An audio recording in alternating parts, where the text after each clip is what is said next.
सनातन धर्म की। हमारे राष्ट्रीय स्वयंसेवक संघ के शताब्दी वर्ष के पावन अवसर पर ग्राम उमेदपुर में आयोजित हिंदू सम्मेलन के मंच पर विराजमान पूज्य श्री रामदास जी महाराज, हमारे राष्ट्रीय स्वयंसेवक संघ के विभाग प्रचारक, मेरे आत्मीय मित्र श्री अनिल जी, और आप सबको सुंदर भजनों के माध्यम से रसास्वादन करवाने वाले श्री उदय सिंह जी फुलासर, जो गुरु महिमा आपने गाई है बड़ी सुंदर है, श्री उदय सिंह जी, और आप सबको भी बढ़िया सुंदर संचालन कर रहे थे मंच का।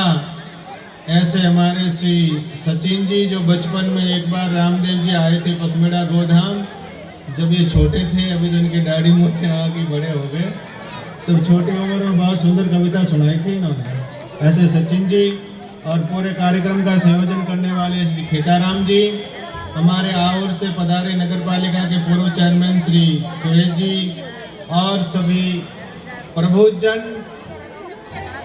कर्तव्यनिष्ठ धर्मपरायण सज्जनों, श्रद्धा और भक्तिमयी माताओं, प्यारे बच्चों और बच्चियों, आप सबको सादर अभिवादन पूर्वक जय श्री राम। पर माता बहनें सब चुप रहो तो बोलूंगा, नहीं तो नहीं बोलूंगा। तो देखो बच्चों बैठ जाओ, जवानों बाद में करेंगे मंचन अपने घर से, एक बार सब बैठ जाओ। देखो हिंदू सम्मेलन करने के लिए कितने पापड़ बेलने पड़ते हैं, तब हिंदू आते हैं। ये कार्यकर्ता एक महीना से परिश्रम करते होंगे, घर घर निमंत्रण देने जाते, घर घर चावल बांटते, आगे आगे ढोल बजाते, पीछे पीछे निमंत्रण देने जाते हैं। हिंदुओं को जगाना कोई सरल बात है? बहुत कठिन है। अगर जाग जाते तो गुलामी न होते। सोए हुए थे इसलिए तो सैकड़ों वर्ष तक मुगल शासन कर गए। कितने कितने आताताई आए, हिंदुस्तान पर शासन करते गए, अंग्रेज शासन कर गए, क्योंकि हम तो जगते ही नहीं है। अभी क्यों बुलाया फुलासर उदय सिंह जी को कि आप बैठोगे नहीं, ये भजन गाएंगे तो बैठोगे, इस बहाने हम भी दो बात कह देंगे। क्या करें, बड़ी दुर्भाग्य की बात है। अभी यहाँ नाचने वाली दो चार लड़कियां लाई होती, ये पूरा ग्राउंड में कहीं खड़े रहने की जगह नहीं होती। ये हमारा चिंतन है, ये हमारा बौद्धिक स्तर है। हम बात हिंदू राष्ट्र की करते हैं, ऐसे हिंदू राष्ट्र नहीं बन जाएगा। उसके लिए हम सबको त्याग करना पड़ेगा, तब करना पड़ेगा, तब जाके हिंदू राष्ट्र बनेगा। पर आज जो कुछ चेतना दिख रही है इस समय, वो हमारे राष्ट्रीय स्वयंसेवक संघ के इन युवा कार्यकर्ताओं की, जिन्होंने अपना पूरा जीवन राष्ट्र को समर्पित कर दिया। मैं तो कई बार इनको देखता हूँ, प्रचारकों को बहुत निजी जीवन में देखता हूँ। खूब सारे पत्रकार मेरे निजी मित्र हैं, क्योंकि इनकी चिंता हम नहीं करेंगे तो कौन करेगा। आपके बच्चों की अभिलाषा नहीं रहती कि मेरे बच्चा अफसर बने, मेरा बच्चा बढ़िया धनपति बने और कुछ कमावे। इनकी भी तो कोई अभिलाषा होती होगी।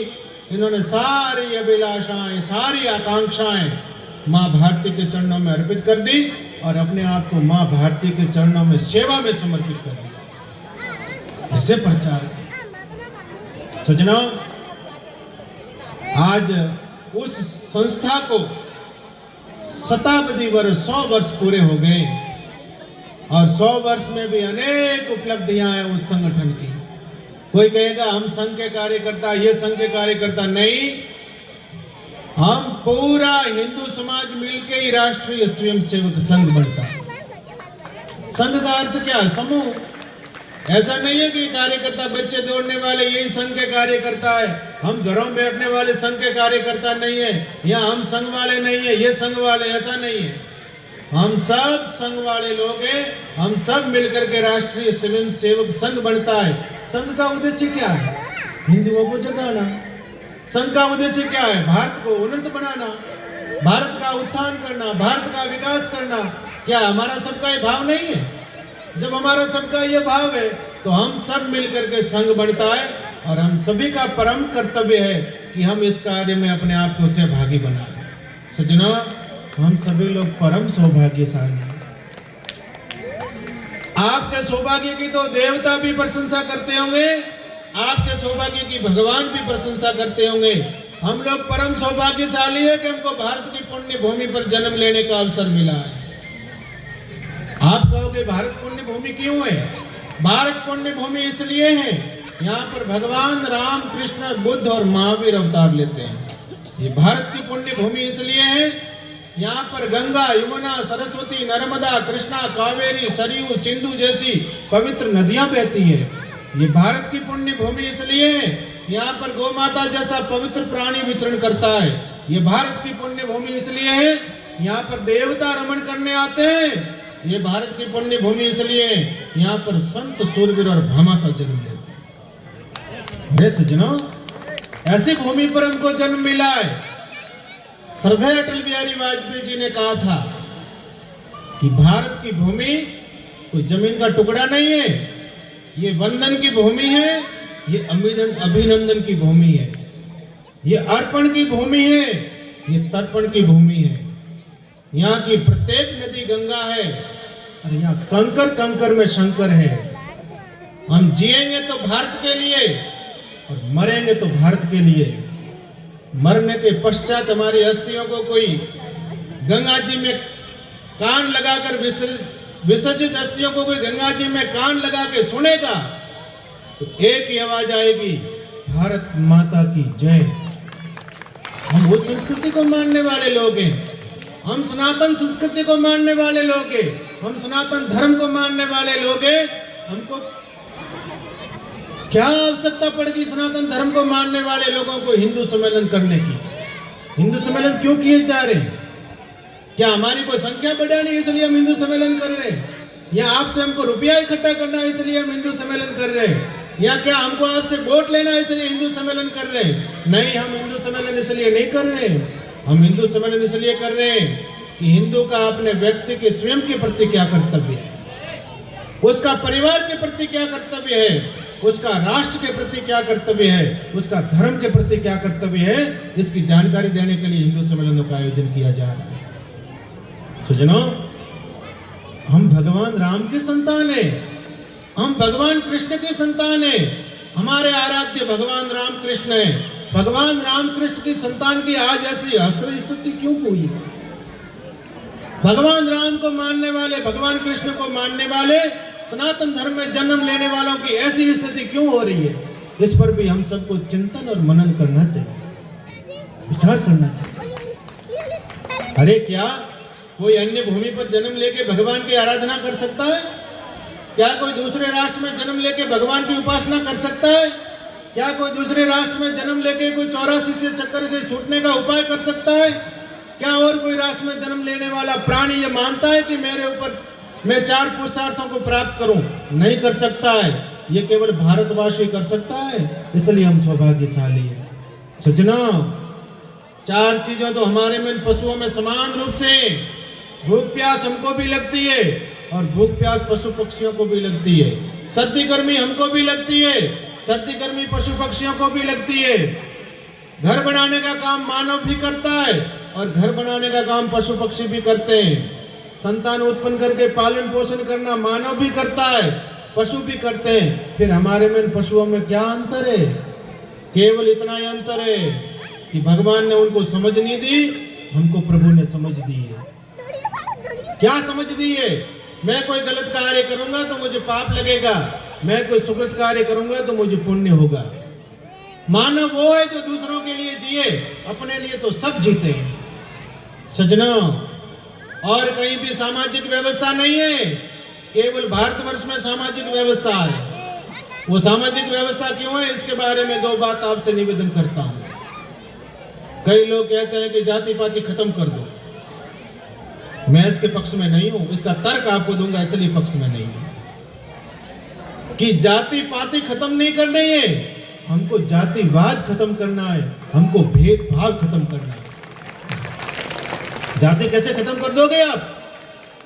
जाति हमारे आनुवंशिक संस्कारों के संरक्षण के लिए, आज भी आप देखना जो क्षत्रिय में छात्रत्व होगा और किसी में नहीं हो सकता है, अपवाद हो सकता है पर हर किसी में नहीं हो सकता। आज भी जो ब्राह्मण में ब्रह्मत्व होगा, विद्वता होगी और किसी में नहीं हो सकती, अपवाद हो सकता है। आज भी जो वैश्य में व्यापार के गुण होते हैं और किसी में नहीं होंगे। आज भी शूद्र में जो सेवा करने के भाव है वो और किसी में नहीं हो सकते। आप सुतार को देख लो, सुतार जैसी कारीगरी किसी में नहीं होगी। आप कुम्हार को देख लो, कुम्हार जो कार्य कर सकता है मिट्टी का कोई नहीं कर सकता। सबको भगवान ने व्यवस्था दे रखी है, इसलिए इसको खत्म नहीं करना है। अगर हम जातिवाद, जाति व्यवस्था खत्म कर देंगे हम सभी वर्ण संकर हो जाएंगे और वर्ण संकर तो स्वयं का भी नाश करता है, औरों का भी नाश कर देगा। हमको भेदभाव खत्म करना है, हमको जातिवाद खत्म करना है। मेरा शरीर देख लो आप, अपना सबका शरीर है, इसमें चारों वर्ण है।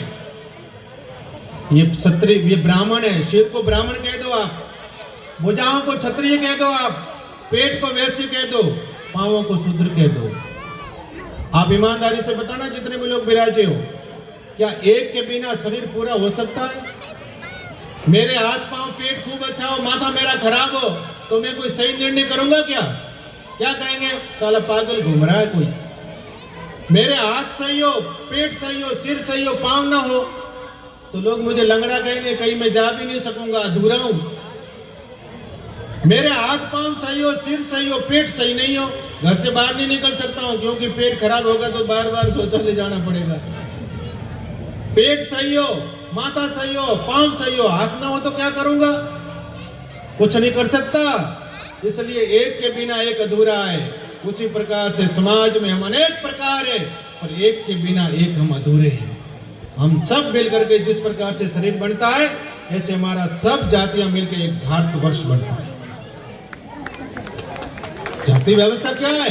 एक सुंदर गुलदस्ता है। गुलदस्ता में एक ही कलर के फूल हो तो शोभनीय नहीं लगता, उसमें रंग बिरंगे फूल हो, किसी को अर्पण कर दो तो भी कितना शोभनीय लगता है। ये हमारा भारतवर्ष का गुलदस्ता है। हमको लड़ाने का काम किसने किया? इन राजनीतिक लोगों ने लड़ाने का काम किया। सत्य कठोर होता है पर स्वीकार करना पड़ेगा। अभी सरपंचों के चुनाव आने वाले थोड़े दिनों में और वहां पर सभी झगड़ोगे आपस में। हमारे गांवों की व्यवस्था कैसी थी? हम लोग सभी प्रेम से रहते थे। जहां गांव होता है वहां राम माना जाता है। आज से 30-5 साल से पहले देख लो, अभी सब बुजुर्ग विराजे हो। हमारे गांवों की कितनी सुंदर व्यवस्था होती थी। कोई बाई दूसरे गांव में गई, ब्याही हुई है, गांव का किसी जाति बिरादरी का कोई व्यक्ति गया है, वो कहती थी मेरे ताऊ जी आए हैं, यहाँ हमारे चाचा जी आए, भाई साहब आए, उनके बेटे ताऊ नाना जी कहेंगे या मामा जी कहते थे। किसी बाई को पियर आना था, कोई पियर का व्यक्ति गया हुआ है, उनके साथ में भाई पियर आ जाती थी। और आज हमारी क्या स्थिति हो गई है? आज तो भाई के साथ में भी आने में खतरा है। ये स्थिति हमारी क्यों बनी? इस पर हम सबको चिंतन और विचार मंथन करना चाहिए। कोई बात नहीं, वोट आते हो आए, जिस समय चुनाव हो, जिसको देना उसको दे दिया, उसके बाद में कभी झगड़ना नहीं। हम बात हिंदू धर्म की करते हैं सजना। हमारे में स्थिति का क्या हो गई? हम तो पड़ोसी से नहीं बोलते, हमारा तो भाई भाई से वैर हो गया, हमारा तो गांव में भी सबसे वैर है। और जब मंच पर चढ़ गए जिंदाबाद जिंदाबाद हिंदू धर्म की जय हो, ऐसे हिंदू धर्म की सुरक्षा नहीं हो सकती। हम लोगों को आपसी अहंकार का त्याग करना पड़ेगा, हम लोगों को वैमनस्य आपसी मिटाना पड़ेगा। और गांव में जैसे पहले प्रेम से रहते थे, ऐसे हम सबको प्रेम से रहना पड़ेगा, तभी हम हिंदू धर्म की बात कर सकते हैं। हम अपने आप को हिंदू कहते हैं, हमने तो अपने महान बिंदुओं की रक्षा के लिए प्राण न्यौछावर कर दिया, ऐसे हम हिंदू थे। हमने सिर कटवा दिया पर चोटी नहीं कटवाई। आज सबकी चोटी गायब हो गई, माथे से तिलक गायब हो गया, हाथ से रक्षा सूत्र गायब हो गया, घर में से धर्मशास्त्र गायब हो गए, घर में से गौमाता चली गई, घर में से माता पिता को बाहर निकाल दिया, हमने भाई भाई से वैर कर दिया। और हम बात हिंदू धर्म की करते हैं। कौन से हिंदू धर्म की बात करते हो आप? अगर वास्तव में आप हिंदू धर्म की रक्षा करना चाहते हो, वास्तव में सनातनी बनना चाहते हो, अपने मान बिंदुओं की रक्षा करो।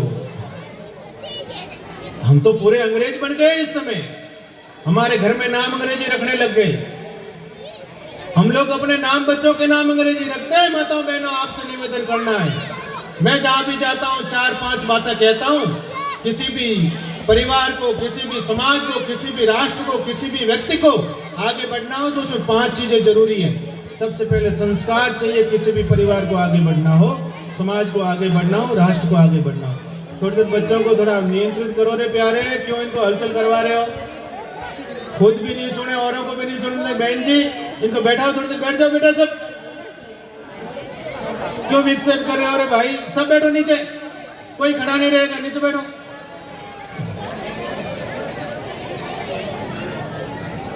पांच विषय होने जरूरी है किसी भी राष्ट्र के लिए, क्योंकि व्यक्तियों का समूह होता है वो परिवार कहलाता है, परिवारों का समूह होता है वो समाज कहलाता है, और समाजों का समूह राष्ट्र कहलाता है।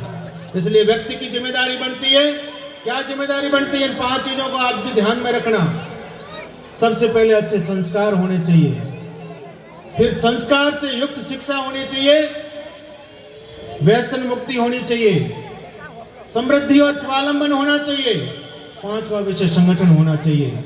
जिस भी राष्ट्र में, जिस भी समाज में, जिस भी परिवार में, जिस भी व्यक्ति में 5 चीजें होगी, वही उत्थान कर सकता है, वही विकास कर सकता है। नहीं तो केवल थोथले नारे लगाते रहना, मिलना जाना कुछ नहीं। माता बहनों, आपसे मुझे कुछ बातें निवेदन करनी है। इस समय संक्रमण काल चल रहा है। अभी भाई साहब बोलेंगे, बहुत सारी बातें बताएंगे इस देश में क्या स्थिति है। संक्रमण काल चल रहा है, अपने को संस्कारवान परिवार का निर्माण करना है। आपकी बेटी संस्कारवान हो, आपका बेटा संस्कारवान हो। अगर आपकी बेटी संस्कारवान होगी, आपका बेटा संस्कारवान होगा, आपका नाम रोशन करेगा, परिवार का नाम रोशन करेगा, समाज का नाम रोशन करेगा, गांव का नाम रोशन करेगा, राष्ट्र का नाम रोशन करेगा। हम संस्कारों के प्रति कितने जागरूक हैं? हम तो अपने बच्चों को अंग्रेजी पढ़ाते हैं। मैं विरोध नहीं करता हूं अंग्रेजी पढ़ाने का, अंग्रेजी पढ़ाओ, पर सनातन संस्कार दो उनको, भारतीय संस्कार दो। सुबह उठ के माता पिता को प्रणाम करें। जब घर में आरती करो, सब मिल के आरती करो। घर में 1 घंटा भगवान नाम संकीर्तन करो। अगर किसान हो तो घर में 1-1 गौ माता रखो, घर में सभी तुलसी मैया रखो। घर में जो भोजन बनता है उनका भगवान को भोग लगा के भोजन करो। आपस में मिलते हो, अभिवादन करो, भगवान का नाम बोलो, जय श्री कृष्ण बोलो, जय सिया राम बोलो, जय श्री राम बोलो। जब फोन उठाओ भगवान का नाम बोलो। अपने बच्चों के नाम भगवान के नाम से रखो, अपनी बेटियों के नाम देवियों के नाम से रखो। घर में भाषा बोलो, अच्छी बोलो। घर में व्यवहार करो, अच्छा करो। घर में बूढ़े बुजुर्ग माता पिता की सेवा करो। बच्चे जो आप कहोगे वो नहीं सीखेंगे, बच्चे आप क्या करते हो वो सीखेंगे। इसलिए इन बच्चों को अच्छा बना दो। अब आजकल बेटियों को बहुत ज्यादा भूत चढ़ा है। क्या भूत चढ़ा है? आदमियों का कपड़ा पहनती है, जीन्स पैंट और टी शर्ट पहन के बैठी हो ना बहुत सारी बेटियां। अरे बेटियां, तुम प्रदर्शन की चीज नहीं हो। माताओं, आप प्रदर्शन की चीज नहीं हो, आप पर्दे की चीज हो। मैं तो कई बार कहता हूं कि माताएं तो हीरा है। हीरा कभी बाजार में, हीरा कभी सड़क पे नहीं बिकता है। हीरा के लिए बड़े बड़े शोरूम होते हैं, और शोरूमों में भी एक सुंदर कांच लगा हुआ था, कांच में बक्सा, बक्से में मखमल में हीरा रखा जाता है। अब आपको हमारी तरह लोहा बनना है कि हीरा बनना है? जो माता अपनी मर्यादा त्याग दे, जो माता अपना लज्जा त्याग दे, फिर पीछे रहता ही क्या है? मुझे ईमानदारी से आप बता दो। आपका लज्जा आभूषण है। अगर आप लज्जा त्याग दोगे तो पीछे क्या रहेगा? वस्त्र 84 लाख योनियों में से कोई नहीं पहनता, केवल एक मनुष्य कपड़ा पहनता है, और उसमें भी आधे अधूरे कपड़े पहन के घूमती हो। शर्म नहीं आती तुमको? आप में भारत का भविष्य आने वाला है, और वो पहनाता कौन है? माताओं जो तालियां बजा रही है ना, वही पहनाती हो। अरे मैं तो नहीं पहन रहा जींस पैंट, तो बेटा पहन, हमें तो लारे रहेगी, निर्णय आगे बढ़ा देगा। गलत बात है। हम आपके हितैषी हैं, आपको कड़वी नहीं लगनी चाहिए बात। आपको सच्ची बात कौन कहेगा? ईमानदारी से बताओ। जिनको हृदय में पीड़ा होगी, जो आपकी मानता, अपना मानता होगा, वही सच्चा कहेगा। इसलिए सच्ची बात निवेदन कर रहा हूं, आज के बाद में कभी जीन्स पैंट और टी शर्ट मत पहनना। मैं मेरा उदाहरण देता हूं। अभी मैं साधु हूं, और मैं जीन्स पैंट और टी शर्ट पहन के आया होता तो मुझे कोई साधु कहता? दाढ़ी बाल भले सब रहे, तिलक लगा हुआ रहता, जीन्स पैंट और टी शर्ट होता तो कहता कोई बाल बड़ा हुआ भूखा आया था, कोई भगवत। मुझे साधु नहीं कहता।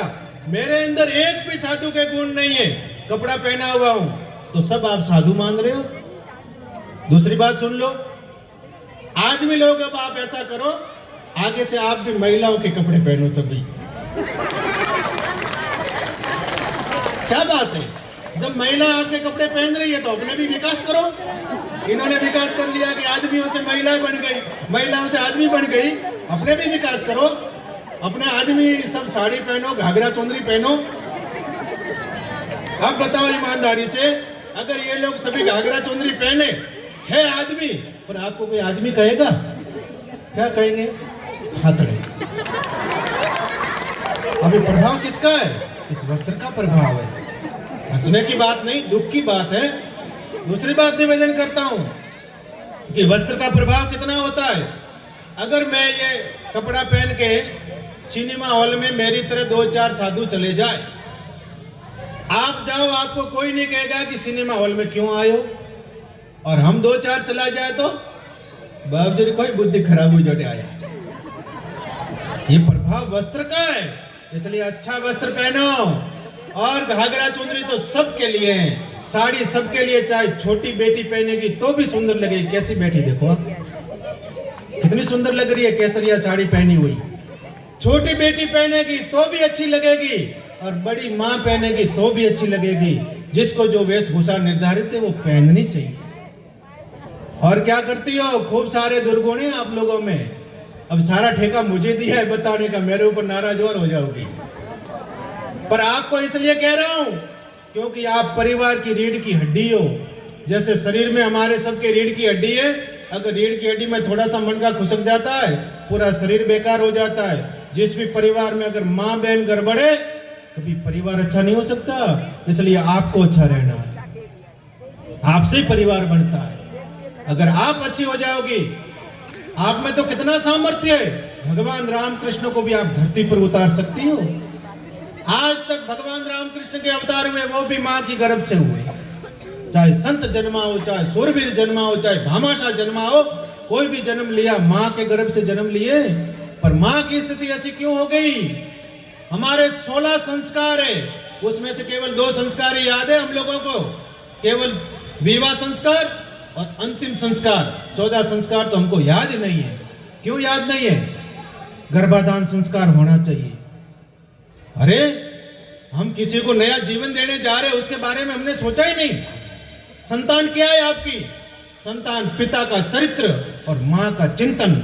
जिस समय गर्भ में बच्चा हो, उस समय माँ चिंतन कैसा करती है, माँ खाती क्या है, माँ रहती कैसे है, माँ बोलती क्या है, माँ देखती क्या है, माँ सुनती क्या है, वो सारा प्रभाव आपके बच्चे पर पड़ता है।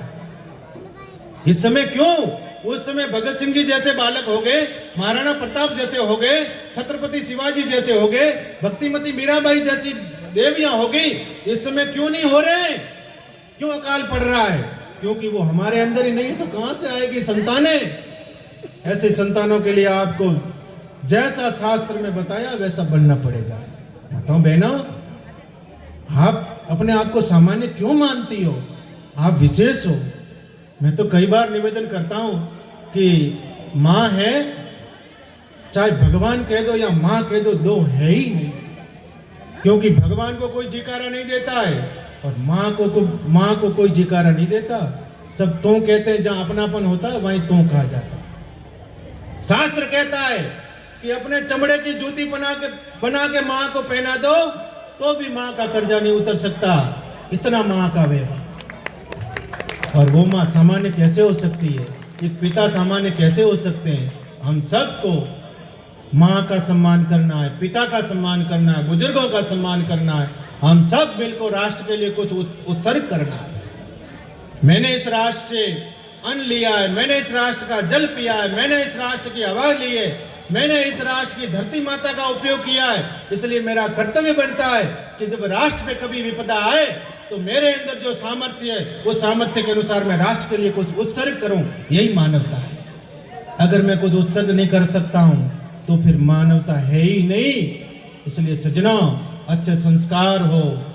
हम लोग ये पंच परिवर्तन देख लो आप, पंच परिवर्तन में सारी चीजें आ गई है। अब बड़े दुख के साथ में कहना पड़ता है, हम सभी स्वावलंबन का आग्रह रखते ही नहीं कि हम कभी अपने यहाँ देश में उत्पादित सामग्रियों का उपयोग करें।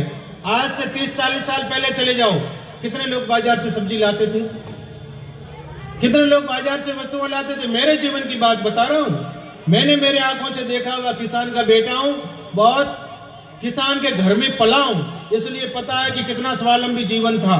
हम पराश्रित थे ही नहीं, जब से पराश्रित हुए तब से अनेक तरह की समस्याओं से घिरे। इसलिए स्वावलंबी बनो, प्रयास करो कि जो भारत में पैदा होती सामग्री उसी का उपयोग करेंगे। और हम लोग कुछ कई बार एक बात कहने की मन में आती है कि भारत में आज़ादी क्या आई, आज़ादी के साथ में बर्बादी आ गई। आजकल लोग कहते हैं कि अरे मुझे तो, मैं स्वतंत्र भारत में हूँ तो मेरी आज़ादी है, क्या मैं चाहे वो बोलूँगा, चाहे वो खाऊंगा, चाहे वो मैं लिखूंगा, चाहे जैसे पहनूंगा। ये आज़ादी नहीं है, ये तो उच्च श्रृंखलता है। एक संत ने कहा कि भारत के लोग आज़ादी के लायक थे ही नहीं, उनको आज़ादी मिल गई, पर आज़ादी तो मिली, उनके साथ में 40 साल तक फौजी शासन लगाना चाहिए था। जो जवान थे वो तो सब बूढ़े हो जाते, बूढ़े थे सब भगवान के धाम पधार जाते, और जो नई जनरेशन पैदा होती वो सब अनुशासित पैदा होती। आज हमारे अंदर अनुशासन कहाँ है? हम लोग सड़क पे चलते हैं, आगे पीछे देखते ही नहीं, मोटरसाइकिल को चढ़ा देते हैं।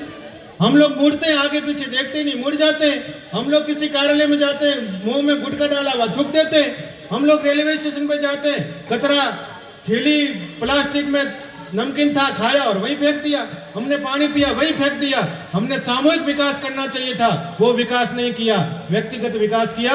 सामूहिक विकास करना चाहिए था इस समाज को, कि मैं राष्ट्र का नुकसान कैसे कर सकता हूँ। पर्यावरण संरक्षण के लिए काम करना चाहिए था। जीवन में एक एक पौधा लगाओ। मैंने तो 10,000 पौधे लगाए। कभी मेरे आश्रम में आना, एकदम बंजर भूमि थी, आज सुंदर हरा भरा स्थान है। भारत माँ की, धरती माता का श्रृंगार किया। जैसे व्यक्ति का श्रृंगार ये वस्त्र है, आभूषण है, ऐसे धरती माता का श्रृंगार पेड़ पौधे हैं। हम सब प्रकृति की रक्षा करें, प्रकृति हमारी रक्षा करेगी। हम प्रकृति के साथ में छेड़छाड़ करेंगे, प्रकृति हमें कभी भी माफ नहीं करेगी। इसलिए प्रत्येक भारतवासी का कर्तव्य बनता है कि प्रकृति की सेवा करे। और खान पान माताओं बहनों शुद्ध रखो।